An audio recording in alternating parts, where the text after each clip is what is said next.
ये है ट्रॉमलिन आइलैंड, जिसको आइल ऑफ सैंड यानी रेत का टुकड़ा भी बोला जाता था। और ये कहानी है उन 160 लोगों की जो 15 साल तक इस रेत के टुकड़े पर जिंदा रहे। 1761 में 160 लोग जिनको कैदी बनाया गया था, उनको इस छोटे से रेत के जजीरे पर बगैर किसी साजो सामान और खाने पीने की चीजों के छोड़ दिया गया था, जो 15 साल तक जिंदगी और मौत से लड़ते रहे। और फिर कैसे ये लोग इस 1 स्क्वायर किलोमीटर की जगह पर इतनी देर जिंदा रहे, जिसमें हाईएस्ट पॉइंट सिर्फ 23 फीट का था। ना इस पर कोई दरख्त था, ना जानवर, हर तरफ सिर्फ रेत ही रेत और कुछ 1-2 फुट ऊंची झाड़ियां थी। और पता होने के बावजूद इनको क्यों बचाया नहीं गया, चलिए जानते हैं इस वीडियो में। जुलाई 31, 1761 को रात के वक्त जॉन डे ला फार्ग 2 नक्शों को बार बार देख रहा था। इस वक्त ये एक फ्रेंच शिप का कैप्टन था जिसका नाम ल्यूटील था, और इंडियन ओशन के 2 अलग अलग मैप्स देखकर उसको बिल्कुल समझ नहीं आ रहा था कि किस मैप को फॉलो करें। कैप्टन मेडागास्कर के ईस्ट कोस्ट से रात के अंधेरे में निकलता है और 20 नॉट्स यानी 37 किलोमीटर पर आवर की स्पीड से चलती हुई बोट को गाइड करने लगता है। लेकिन उसको भी नहीं पता चलता कि वो लोग गलत रास्ते पर चल रहे हैं, क्योंकि जो मैप उसके पास था वो ठीक नहीं था। इन हालात में उसको शिप को स्लो करके सुबह तक वेट करना चाहिए था, लेकिन कैप्टन वक्त जाया नहीं करना चाहता था। कैप्टन के साथ 140 लोगों का क्रू था। कैप्टन जॉन ने आइल ऑफ फ्रांस, जो अब मॉरिशस है, वहां से मेडागास्कर तक बीफ और राइस पहुंचाने थे। शिप को कुछ दिन में आइल ऑफ फ्रांस में वापस आना था, लेकिन कैप्टन एक और जगह पर शिप को रोकता है एक इल्लीगल काम करने के लिए, जिसके बारे में सिर्फ कैप्टन और इसके क्रू को ही पता होता है। बीफ और राइस से जो पैसे मिलने थे, इससे कहीं ज्यादा पैसे इस इल्लीगल काम को करने से मिलने वाले थे कैप्टन को सिर्फ आइल ऑफ फ्रांस की बजाय यहाँ पर रोड्रिगस आइलैंड पर जाके वो सामान उतारना था और बाद में आइल ऑफ फ्रांस चले जाना था बीफ और राइस लेके। अब डेक के नीचे जो इल्लीगल सामान था वो थे 160 मेलागैसी लोग यानी क्रिश्चियंस, जिनमें बच्चे, बड़े, मर्द और औरतें शामिल थे। और ये लोग मेडागास्कर के मुकामी लोग थे। इनको कैदी बना के रोड्रिगस आइलैंड पर पहुंचाना था, और इस काम के पैसे कई गुना थे उन पैसों से जो मिलने वाले थे बीफ और राइस के काम से। जैसे ही मेलागैसी लोगों को ये शिप पर बिठाता है तो फौरन परेशान हो जाता है, क्योंकि इस एक्टिविटी को फ्रांस के गवर्नर की तरफ से इलीगल करार दिया गया था, और अब ये सफर बिल्कुल भी लीगल सफर नहीं रहा था। इस टेंशन में कैप्टन जॉन गलत पर गलत फैसले करता गया। जब तक ये फिगर आउट कर रहा था कि रास्ता ठीक है कि नहीं, क्रू मुसलसल शिप को चलाने में मसरूफ था। रुकना और डे लाइट का इंतजार करना तो मुमकिन ही ना था। अगर थोड़ा सब्र करके लाइट का इंतजार किया होता तो इनको पता चलता कि इनके रास्ते में एक छोटा सा आइलैंड आने वाला है। ये एक आइलैंड तो था ही नहीं, बस छोटा सा एक रीफ यानी चट्टानी हिस्सा था, जो इतना सख्त था कि शिप इसके साथ टकराते ही एक जगह से टूट गई और उसमें पानी भरने लगा। देखते ही देखते पूरी शिप पानी में डूबने लगी। कैप्टन और क्रू के सभी लोग शिप को छोड़कर पानी में तैरने लगे कि वो आइलैंड पर पहुंचकर अपनी जान बचा सकें। फिर भी 18 क्रू मेंबर्स पानी में डूब गए।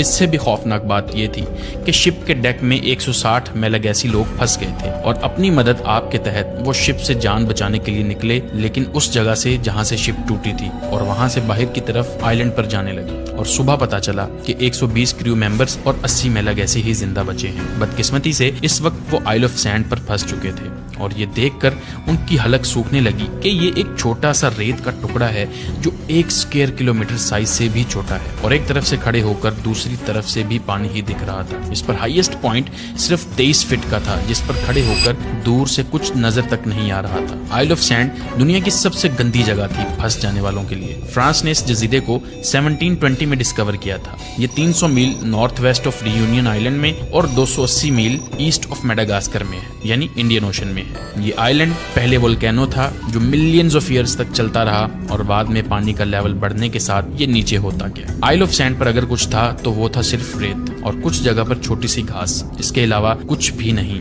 ना कोई दरख्त, ना जानवर, ना परिंदा, कोई चीज नहीं। आसपास फिश पानी में मौजूद थे, लेकिन रीफ की वजह से मछली पकड़ना भी उतना ही मुश्किल था। सिर्फ इस आइलैंड की एक अच्छी बात ये थी कि इस पर कुछ सी बर्ड्स नजर आ रहे थे और कुछ टर्टल्स। ये आइलैंड इक्वेटर के साउथ पर था, जिसकी वजह से यहाँ बहुत गर्मी रहती है, और ऊपर से ना कोई दरख्त और ना कोई सायादार जगह, जिसकी वजह से पूरा साल आइलैंड पर टेम्परेचर ज्यादा ही रहता था। सिर्फ जुलाई और अगस्त के 2 महीनों में टेम्परेचर थोड़ा सा कम होता है, बाकी के पूरा साल सूरज गर्मी उगलता है इस आइलैंड पर। साइज और कोई सहूलत ना होने की वजह से यहाँ आराम करना नामुमकिन था। खतरनाक साइक्लोन्स और ट्रॉपिकल स्टॉर्म्स की वजह से बारिश रुकने का नाम ही नहीं लेती थी। और सबसे बड़ा मसला पीने का साफ पानी था, क्योंकि समंदर का पानी पीने के काबिल नहीं था। आइलैंड पर आते ही कैप्टन जॉन जैसे पागल सा होने लगा, जिसकी सबसे बड़ी वजह थी मेलागैसी को इलीगल ट्रांसपोर्ट करना। कुछ से तो वो पीछा छुड़ा चुका था, लेकिन काफी उसके साथ ही थे। लेकिन अब इसको कोई पैसा नहीं मिलने वाला था, ऊपर से ये हरकत छुप नहीं सकती थी। इससे भी बड़ा मसला था कि कोई इनको रेस्क्यू करेगा भी कि नहीं। कैप्टन के पागल बिहेवियर को देखकर लोगों ने उसको कैप्टनसी की कमांड से आज़ाद कर दिया। बाद में first lieutenant Barthelemy Castellan du Vernat ने कमांड संभाली और जिंदा रहने की कोशिश करने लगा। आइलैंड पर जो कुछ था उसको इकट्ठा करने की कोशिश शुरू हो गई। कुछ लोग तैरकर टूटी हुई शिप से सामान निकालने लगे। ऐसा करने से उनके पास काफी मिकदार में खाना और सामान इकट्ठा हो चुका था। लेकिन अभी भी मसला ये था कि पीने का पानी कहाँ से आएगा, वो भी इतने लोगों के लिए। क्रू ने हर चीज का कंट्रोल अपने पास रखा। मेलागैसी को कम तर होने की वजह से सबसे कम खाना दिया जाता था, जिससे 8 मेलागैसी भूख से ही मर गए शुरू के कुछ दिनों में। उनके मरने के बाद नए कैप्टन ने इन पर ध्यान दिया और एक कुआं खोदने का काम दिया ताकि पानी मिल सके। इसके बावजूद भी मेलागैसी लोगों को शिप क्रू की तरफ से इग्नोर किया जाने लगा।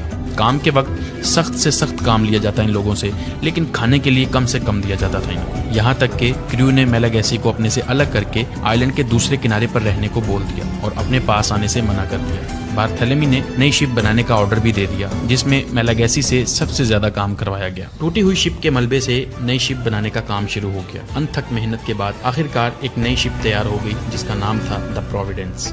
फिर 27 सितंबर को जब इन लोगों को फंसे हुए 2 महीने हो गए थे, ये आइलैंड से अपनी नई शिप पर निकल पड़ते हैं। लेकिन मेलागैसी को आइलैंड पर छोड़ दिया जाता है, ये बोलकर कि इनको रेस्क्यू करने के लिए शिप भेजी जाएगी। 4 दिन के सफर के बाद शिप मेडागास्कर वापस आ जाती है। इस सफर में शिप पर एक बीमारी फैल जाती है, जिससे काफी लोग मर जाते हैं और इनमें कैप्टन जॉन भी शामिल था। अब नए कमांडर को सारे जवाब देने थे, तो पहुंचने पर फौरन बार्थेलेमी को बुलाया जाता है और इसको बहुत बातें सुनाई जाती हैं। लेकिन वो फिर भी गवर्नर को बोलता है कि एक शिप भेजकर मेलागैसी लोगों को रेस्क्यू किया जाए। उस वक्त फ्रांस और ब्रिटेन की जंग चल रही थी कि दुनिया पर कौन राज करेगा, और एक भी शिप फालतू नहीं थी, जिसका मतलब था मेलागैसी लोगों के लिए कोई मदद नहीं आने वाली थी। प्रोविडेंस के जाने के कुछ महीनों तक मेलागैसी इस उम्मीद में थे कि कोई शिप आएगी, लेकिन ऐसा ना हो सका। आखिरकार उन्होंने उम्मीद भी छोड़ दी और इसी आइलैंड पर जिंदा रहने के तरीके ढूंढने लगे। क्योंकि यहाँ कोई नेचुरल रिसोर्स नहीं था, तो उन्होंने जमीन में ही गड्ढे करके रहना शुरू कर दिया और मर जाने वालों के लिए भी इसी तरह छोटे छोटे गड्ढे बना के उनको दफन कर देते थे। दूसरे अल्फाज में मेलागैसी कब्रों में ही रह रहे थे। ये सब लोग अपनी जिंदगी में कभी भी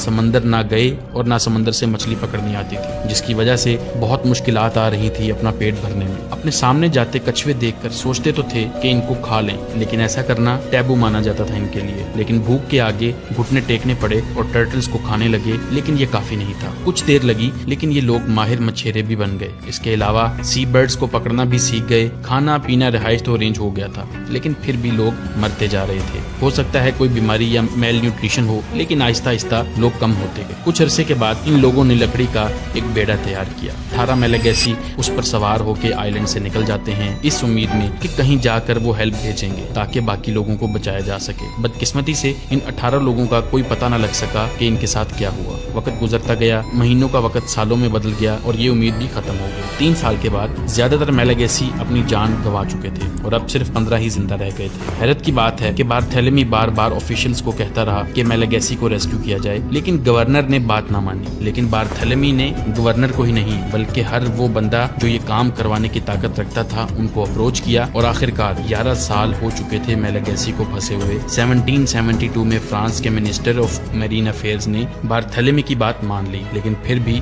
अगले 3 साल तक कोई भी शिप ना निकल सकी। बार्थेलेमी ने जब फ्रेंच मीडिया को इन्वॉल्व किया तो रेस्क्यू मिशन शुरू किया गया और 1775 में एक शिप गई तो थी, लेकिन आइलैंड के आउटर रीफ से ही वापस आ गई। फिर 1 साल के बाद एक और अटेम्प्ट की गई और इस बार शिप दूसरे रास्ते से गई, क्योंकि रीफ की वजह से आइलैंड के पास जाना पॉसिबल ही नहीं था। और फिर एक जगह पर शिप को एंकर किया गया और क्रू ने एक छोटी बोट को नीचे उतारा और 2 लोग उसमें बैठकर आइलैंड की तरफ जाने लगे। इतने में एक तूफान आता है और बोट रीफ से टकरा के टूट जाती है। दोनों सेलर्स पानी में गिर जाते हैं। एक आइलैंड की तरफ निकल जाता है और दूसरा शिप की तरफ, और साथ ही शिप अपना एंकर उठा के सब लोगों को वहीं छोड़ के वापस चली जाती है। अब वो एक क्रू मैन भी मेलागैसी कम्युनिटी का हिस्सा बन चुका था और लोगों के साथ मिलके एक बेड़ा बनाने का काम शुरू कर देता है। इस बेड़े में सी बर्ड्स के पंखों को इस्तेमाल किया गया और जब ये पूरा हुआ तो सेलर अपने साथ 6 मैलागैसी को लेके इंडियन ओशन में चला जाता है, लेकिन बाद में किसी को नहीं पता चलता कि इनके साथ भी क्या हुआ। बाकी के बचे हुए मैलागैसी फिर से उम्मीद लगा लेते हैं कि कोई आएगा, लेकिन वक्त के साथ ये उम्मीद भी खत्म हो जाती है। अब इस चीज की आदत सी हो चुकी थी इन लोगों को कि शायद इनकी किस्मत में नहीं है इस आइलैंड से बाहर जाना और ये अपनी जिंदगी नॉर्मल लोगों की तरह ही गुजारने लग जाते हैं। फिर 29 नवंबर 1776 में एक छोटी सी फ्रेंच वॉरशिप जिसका नाम डॉफिन था इस आइलैंड पर आती है, जिसको कमांड कर रहे होते हैं कैप्टन जैक्स मैरी बुदीन दे ट्रोमलिन। आइलैंड के हालात देखकर ये लोग सहम जाते हैं। 80 में से सिर्फ 7 औरतें ही बची थीं और उनके साथ एक छोटा सा बच्चा जो इसी आइलैंड पर ही पैदा हुआ था, और सब लोग परिंदों के पंखों से बने कपड़े पहने हुए थे। कैप्टन जैक्स मैलागैसी की कंडीशन का सर्वे करते हैं कि ये लोग कैसे जिंदा रहे हैं और वहाँ के हालात देखकर अपनी आंखों पर यकीन ना कर सके। यहाँ छोटी छोटी बिल्डिंग्स का झुंड था जो पत्थरों से बनाया गया था। इन लोगों ने एक ओवन बना रखा था, एक शेड जिसमें खाना स्टोर किया हुआ था, एक छोटा सा टावर भी था जहाँ से नजर रखी जाती थी। कैप्टन सब लोगों को शिप पर ले जाते हैं और इन मैलागैसी लोगों को 15 साल के बाद किसी शिप पर चढ़ना नसीब होता है। औरतों को आइल ऑफ फ्रांस में नए गवर्नर की तरफ से वेलकम किया जाता है और इनको फ्री करार दे दिया जाता है और वापस मेडागास्कर भेजने की तैयारी भी की जाती है, लेकिन ये लोग जाने से मना कर देते हैं। शायद ये अब दोबारा समुद्र में जाना ही नहीं चाहते थे या कोई और वजह थी, लेकिन गवर्नर ने इनका ये फैसला कबूल किया और इनको फ्रांस की सिटीजनशिप दे दी। बच्चा और उसकी माँ दोनों को गवर्नर के घर रख लिया गया और इनके नाम भी बदल दिए गए, लेकिन फिर हिस्ट्री में इनका कोई रिकॉर्ड नहीं था कि इनके साथ क्या हुआ। इस सक्सेसफुल मिशन की वजह से इस आइलैंड का नाम कैप्टन जैक्स के नाम से रख दिया गया, यानी ट्रोमलिन आइलैंड, और आज भी इसका यही नाम है। 300 साल के बाद ये जगह एक इम्पोर्टेंट आर्कियोलॉजिकल साइट बन चुकी है, जिस पर 2006 से अब तक 4 एक्सपीडिशंस हो चुकी हैं कि कैसे ये लोग 15 साल तक जिंदा रहे। एक्सपीडिशन से पता चला कि ये लोग जो कुछ मिल सकता था उसको इस्तेमाल करके अपने काम में लाते थे, जैसे शिप के मलबे से कॉपर निकाल के उसके बर्तन बनाए, रहने के लिए छत बनाई, कोई औजार भी बनाए, हाथ के बने हुए चम्मच, ज्वेलरी, रिंग्स और भी बहुत कुछ किया गया जिंदगी को जारी रखने के लिए और मसरूफ रहने के लिए। इस सब के बावजूद ये लोग ऐसी जगह पर जिंदा रहे जहां जिंदा रहना एक दिन के लिए भी मुमकिन नहीं था, और ये लोग 15 साल तक यहाँ पर जिंदगी गुजारते रहे। इसी के साथ इस वीडियो का अख्ताम करते हैं। उम्मीद है आपको ये वीडियो पसंद आई हो।